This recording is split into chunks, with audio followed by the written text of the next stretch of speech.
Hello and welcome to Louise Singleton Creations.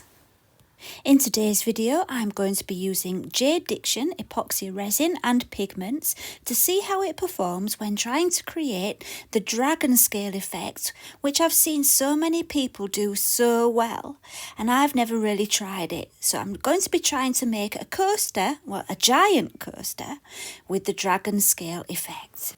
If that sounds good, stay tuned and enjoy the video.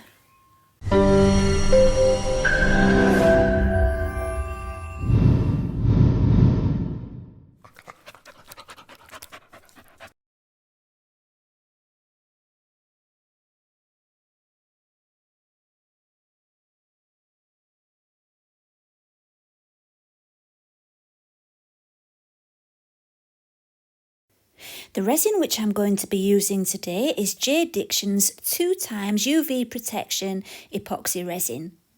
The mixing ratio for this resin is 1:1 and this one is to be mixed by volume.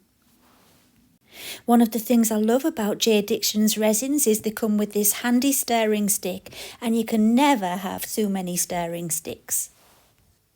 The pigments I will be using today are also from JDiction. I'll be using the mica powders and the liquid pigment, all from their pigment set. This was my first time using this resin from JDiction to create special effects in coasters. So let's see how it performs. The mould which I'm going to be using today takes 250 millilitres of resin, so I measured out 125 millilitres of part A and 125 millilitres of part B. Once measured, I mixed it for 3 minutes, then poured a very thin layer into the base of my royal coaster mould from Moulds and Shapes. If you're a regular on my channel, you'll know that I try all kinds of different things in my videos, but I don't actually make that many videos creating special effects with pigments in resin. It's just something I've never spent all that much time on. So I watched a few videos for inspiration and I really liked the dragon scale effect that I've been seeing quite a lot. So I thought I would try that. And that works best if you have the clear layer of resin on the bottom and then your pigmented colour can sink through the clear, and that's how you get your special effect. So that's what I'm trying today, and it was a first for me, so let's see what happened. Once I'd poured that clear layer, I could use the rest for my coloured pigment. So I measured 30 millilitres into 3 different jugs and kept the rest in my big jug as the clear for the end part, where you add clear resin at the end. The colours I'm using today are the bright gold mica powder, the coffee coloured mica powder and the peacock blue liquid pigment, all from JDiction's set, which is a really great set. It comes with a little brass spoon, which I seem to have lost at this point, but I did find it later on. So yeah, I've added quite a generous amount to each one, and yeah, the reason for that is I wanted it to sink through the clear resin, and if you don't put enough of the mica powder in, it won't sink properly, you won't get the right effect. So as you can see, the colour's really thick. The reason one of my colours is a liquid pigment and I didn't just use 3 colours with mica powder is because when you have different forms of pigment working together, you can get better special effects. I decided to do a ring pour for this and I just added the colours around the edge, and I did it a little bit randomly really. The finished result was a little bit patchy. I loved the finished result. It did work really well, but there were things about it that I didn't like. Like I say, it was a bit patchy, so maybe I could have been a little bit more careful and methodical about the way that I added the pigments. But this is why you do these things, to learn and see what happens, isn't it? So I'm just putting them on top of each other, as I said, randomly, and I like to kind of trickle it so that it makes a little bit of a pattern like that, because that all helps in making the pattern in the finished piece.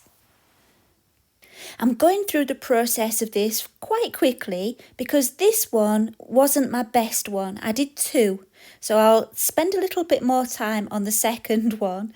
So once I'd poured all my rings on, I just filled the middle up with clear, and what that does is it pushes all the colours out to the edge, but then as it starts to cure, the colours all come back in towards the middle, and that's how you get your special veining effects and I think they call it dragon scale effect. I don't spend that long doing these things, and so I don't know all the technical terms that people use. Anyway, like I said, after I'd added all my rings of colour, I used my leftover clear in the middle. And then I used my heat gun a little bit because this is my beautiful brand new mould, which I love to bits. I didn't want to damage it. But for some of these effects, you do need to apply a little bit of heat. So yeah, if it was just a case of getting rid of bubbles, I would spray it with some alcohol. But because I wanted to enhance the effects, I needed to add a little bit of heat with my heat gun.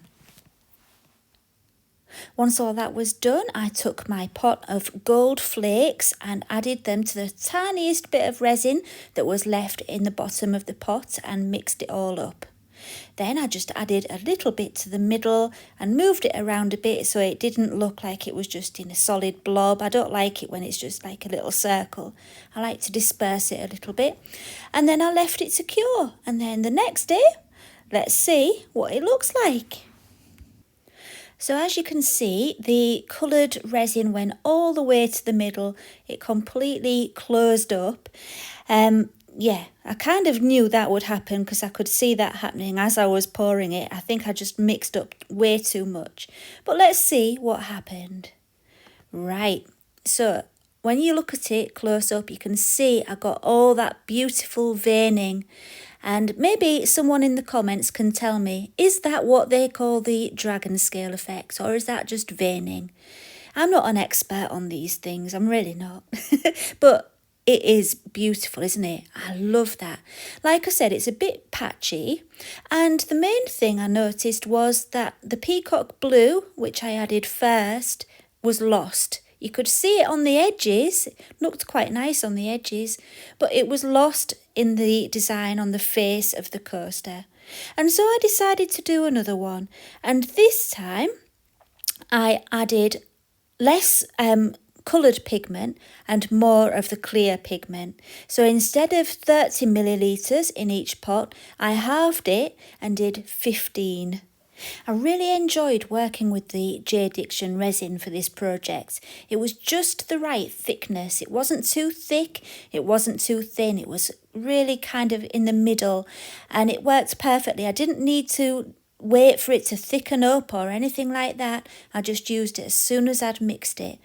So for this one, I wanted it to be like a companion for the other one. So I had a set of 2. So I used exactly the same colours. I just added a little bit more of the blue transparent pigment and everything else was just the same. And like I said, just less of it. And this time I was hoping that the colours wouldn't go all the way to the middle. So yeah, that was the plan anyway.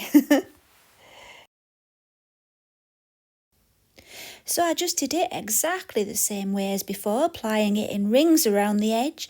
The only difference this time was halfway through, I added some clear to the centre just to see if that would make a difference. So yeah, everything else was just the same. I really wish that I could manage to film a video without getting my head in the way, especially as I always seem to have really messy hair when I'm doing it too. Oh dear, I edit it as much as I can so you don't see it, but sometimes the hair just goes a bit wild and it invades the frame, but there's not a lot I can do about that with the camera angle like I've got it, so sorry about that. I can't remember if I mentioned it already, but this coaster is called the Royal Coaster and it's extra large. It's really bigger than what you would think of as a coaster, but I absolutely love it. And it's from Moulds and Shapes, and there is a discount code for you in the description along with a link so that you can go and purchase it. Moulds and Shapes do ship worldwide. The same goes for the resin and the pigments from JDiction. I will leave links and discount codes for those as well, so you can go and do a little bit of shopping. Okay then, so I left it to cure, but after about 3 hours I went to have a look to see what it looked like, and I could see that as planned the resin didn't go all the way to the middle. But I was happy with that, but at the same time I did worry that it was going to be too clear and too plain. So I got some of my abalone shell slices and just stuck them onto the sticky resin. It's not soft enough for the resin to sink through, but it's sticky enough for it to stick on the top. So once I'd covered all of that with the shell slices, I did give it a top coat of resin just to make sure it was nice and smooth. Right then, the next day it was fully cured. Let's have a look, see what it looks like.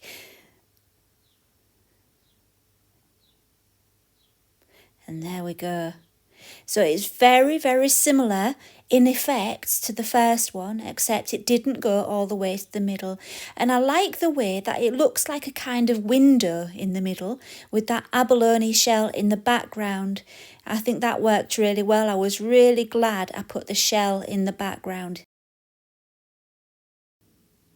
Okay, let's add some finishing touches. I decided to draw a line all the way around the edge with my Pilot Gold marker. Normally, after adding my gold edging, I would add a top coat of resin to protect the coaster. But because I wasn't sure whether this was going to be a coaster for drinks or a food platter, I wasn't sure which top coat to do because obviously you get different kinds of resins. And yeah, so I didn't know whether I needed a food safe resin on there or a heat resistant resin. So at this stage, I didn't do any top coat at all. I really wanted to add an eyelet to the hole because I think that looks really smart. But all my eyelets were too small. The hole in with this mould is quite a large one. So I needed to order some larger eyelets. Now, the problem is my measurements let me down and the eyelets I ordered were a little bit too big. They were 8mm ones and really I could have done with 7mm or even 6. But I'd ordered them and I'd planned on putting them in, so I wasn't going to be beaten. And I used this tool on my Dremel just to make the hole in my coaster a little bit bigger, and it worked really well using that tool. Then it was a case of just adding the eyelets. They were nice and snug. They needed a little bit of a bash with the side of my hammer just to make sure they went all the way down. So they didn't need any glue or anything like that because they were nice and snug. So I think that makes it look really, really smart. The last job was to add some cord, and I've got leather jewellery cord and I've just folded a strip of it in half and then I knotted it and added a bead which I made myself with the leftovers of the resin, and then gave it another knot, then threaded it through and it was all done. I've always really enjoyed this part of a project where you're adding finishing touches and embellishments, because I think that it's those little touches that really can transform a piece. And I really thought that that leather cord went well with the overall look of the finished piece. It's got that kind of earthy, rustic look to it, so the leather worked really well for that. And you know what? I'm not sure that these actually need to have a function. I think they will look really beautiful just hanging from a hook on the wall, especially the pair of them together. They'll just look really pretty. So yeah, I will probably give them a top coat of heat resistant resin so that maybe I can hang them in my kitchen and use them as trivets when necessary. Or coasters on a coffee table. They can be big size coasters, why not? In conclusion, did I enjoy working with the JDiction epoxy resin? Yeah, absolutely. It's a really great all-purpose resin, and like I said before, it's not too thick and not too thin.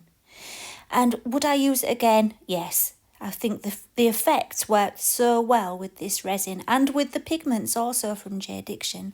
I would highly recommend them, and I will leave links and a discount code in the description. Well, we've come to the end of the video, so I will wish you farewell and see you again next time. Bye for now.